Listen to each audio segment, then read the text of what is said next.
In reading John Mabry's Faithful Generations, a book he wrote to prepare for this sermon series, I started reading about the different generations and the kinds of people they are in the world, and I started to think, I try to be like someone in the GI generation, and then I try to be like someone in the silent generation, and onward down the generations. And perhaps this is because each generation instills in us a piece of itself. I strive to be the best things in my grandparents and my parents. And while Mabry did a lot of research for this book, like all generalizations, some will be true of people beyond its parameters, and some generalizations will not be true of every individual. Each of us is probably like and unlike our generation in a variety of ways.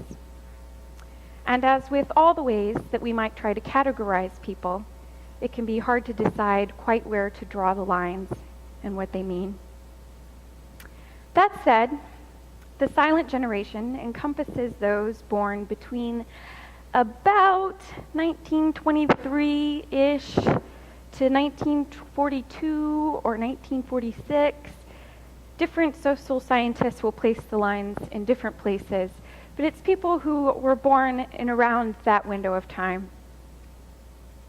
Those in the silent generation were many who grew up in the Depression or during rations in the World War II era. Many fought in World War II, Korea, and some served in Vietnam.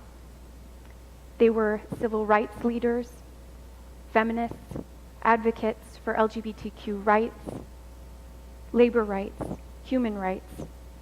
They were change makers. They were and are people like Harvey Milk, Alice Walker, Martin Luther King Jr., Cesar Chavez, Malcolm X, our Governor Jerry Brown, Fred Rogers, Robert F. Kennedy, Neil Armstrong, and Barbara Walters, just to name a few that stand out. They're people like my father-in-law and my grandparents. For those of you who don't know, I spent much of my time in my formative years with my grandparents.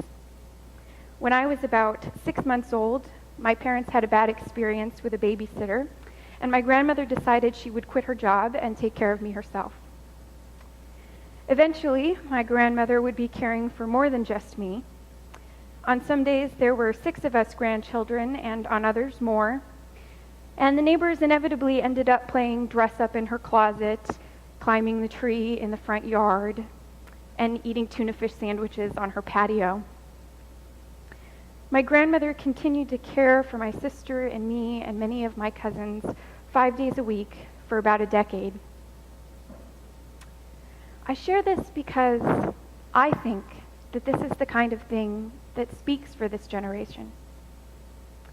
The more I read, the more I was touched by the kind of compassion that is characteristic of silence. It doesn't stop with sentimentality. Silence are doers. It's something they share in common with the GI generation that precedes them. Silence and GIs share a lot in common. While the GI generation are sometimes called the builders because it is upon their backs that many of our country's great institutions, churches, and infrastructure were built. And the silent generation was also a generation of doers and builders, but much of the work of silence was to adapt those institutions, to perfect and bring a mirror to them, to ensure their efficacy, fairness, and compassion. Silence are the most church-going of our current generations, and have been voices that sought to ensure that our churches were for everyone, not just a privileged few. Marianne Williamson says, "Faith isn't blind, it's visionary." And it was so for many in the silent generation who would envision new ways of being church. In fact, it was upon efforts of this generation that our denomination, the United Church of Christ, was formed.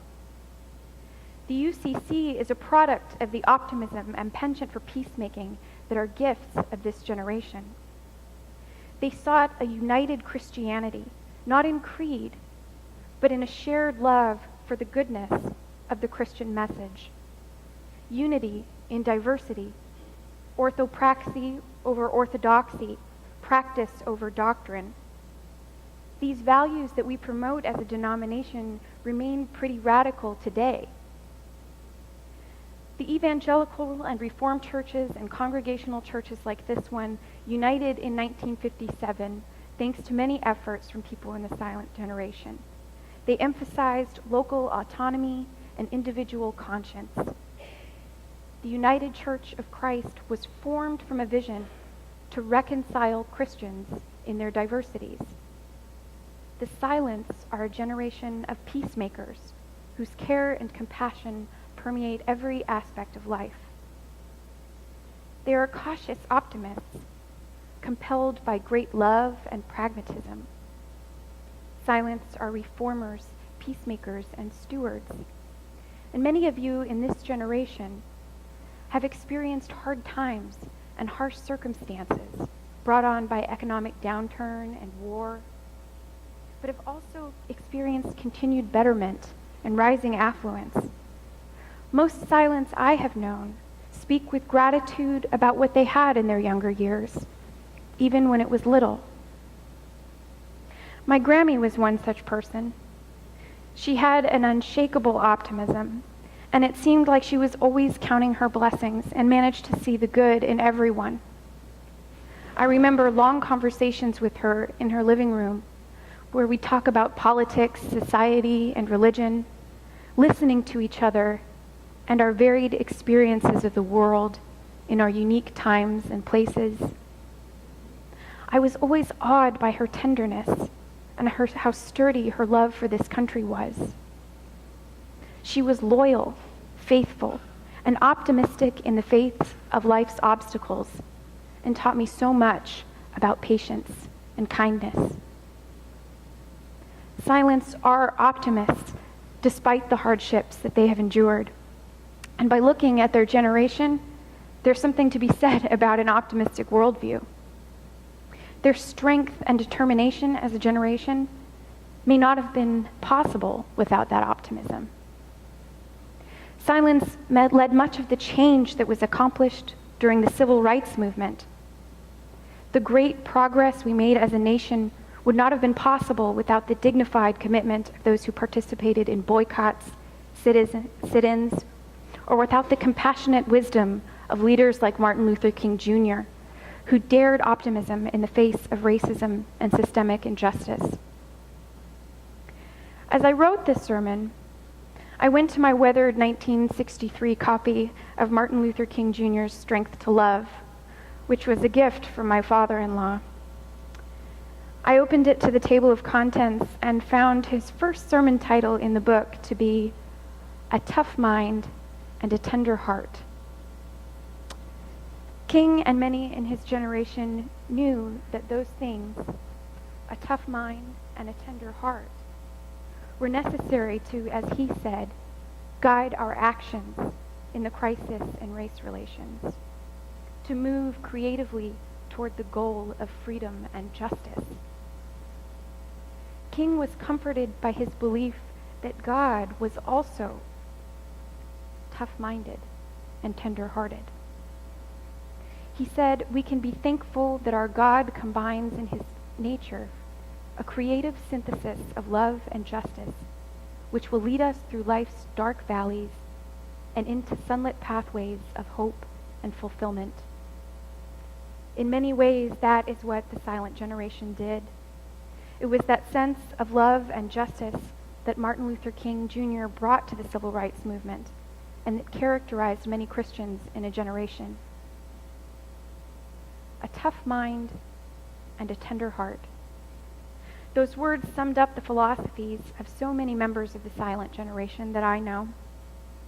Each believes in a disciplined self-betterment, in science and medicine and their promise to heal our world, and the type of compassion and sense of justice that led a generation to try to end segregation and reach equal rights.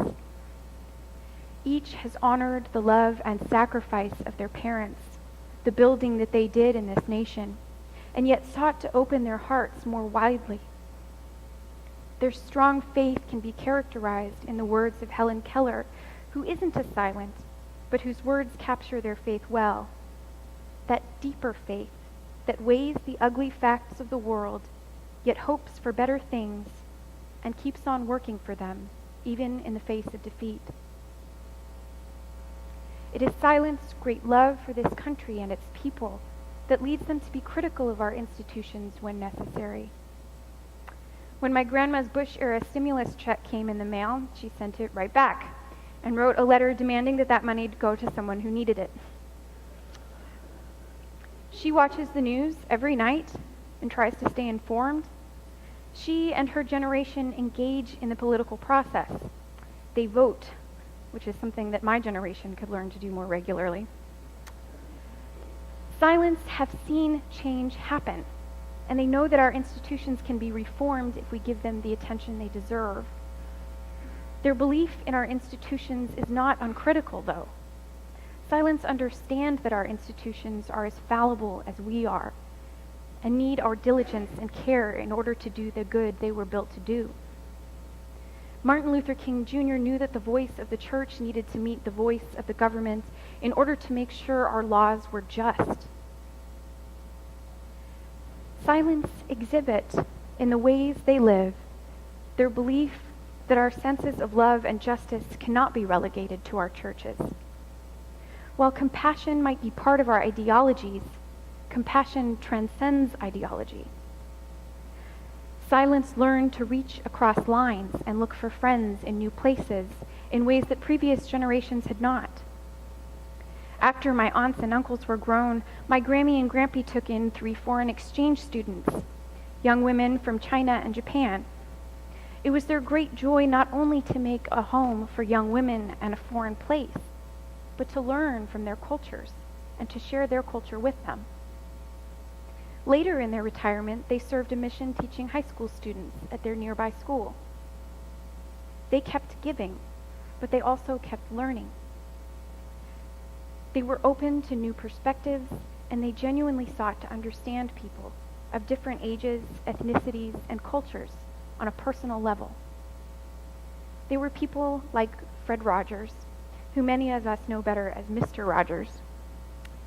He impressed upon generations of us the type of compassion that so many silents try to breathe into the world in their own ways. He taught us a central Christian message, that we are all neighbors. He believed in people, all people, and believed that with attention and care, each of us could be exceptional in our own right. My grandfather, like Mr. Rogers, had his own after-work routine. It didn't involve a sweater, but he did change his shoes and take off his flannel work shirt. He would sit in his lazy boy chair and read the Times, but he could easily be convinced to tell a story first. As a child, I spent much of my time growing up at my grandparents' house. They, like many in their generation, were constantly living their values. They cultivated the ability to love well and shared that love often. Through the stories they would tell me at nap time or after Grandpa came home from work, they would teach me values. They would help me become. We made up stories together in games of make-believe as we crafted our ideal households, ideal worlds, and the drama of our imaginations.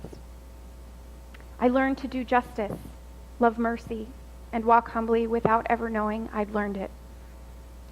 Their stories taught me morality and love, not only by the motifs in the stories themselves, but by the love with which they were shared and the creative light with which they were interpreted and retold for the particular context of their given moment. In these moments, the moments of my adult life, they propel me forward and are the foundation of love from which I try to live my life in the image of those who have gone before me. I have my Grammy's cheekbones, some of my grandma's gestures, and probably a little bit of everyone's nose, but I bring their stories forward too. So maybe it makes sense that I read a book about generations and see a bit of myself in each of them. Each of them has helped form me. And while dominant lenses of my generation, formed in many ways by my experience of the history unfolding and by the generations that raised me and my peers, each generation is incorporated into our being. I am my grandmother and my mother and my great-grandfather. I can see pieces of each of them in me. And likewise, though I never met my great-great-grandmother, she's in me too. My ancestors raised the people that raised me. A couple of weeks ago, I went on a hike with members of my family while my husband and I were on vacation. Some of you may have seen a picture of us in this week's Connections on our little hike. At the beginning and end of that journey that day, little Emerson, my cousin's son, found great joy in tossing rocks into the water. He collected lots of rocks, and we collected lots of rocks for him. We all participated in helping him find the biggest ones that he could toss into the water with his little arms. He is so young and so excited by making a splash. But today I'm not thinking about the splash. I'm thinking about the ripples. I see ripples that continue in the life of this church and the whole church. I see ripples that vibrate through the hearts of generations taught compassion with intentionality. I see structures of society made fairer and more equal. And I hope that we can learn from this generation to be strong of mind and tender of heart, so that the singing of the silent generation will never be done. Amen.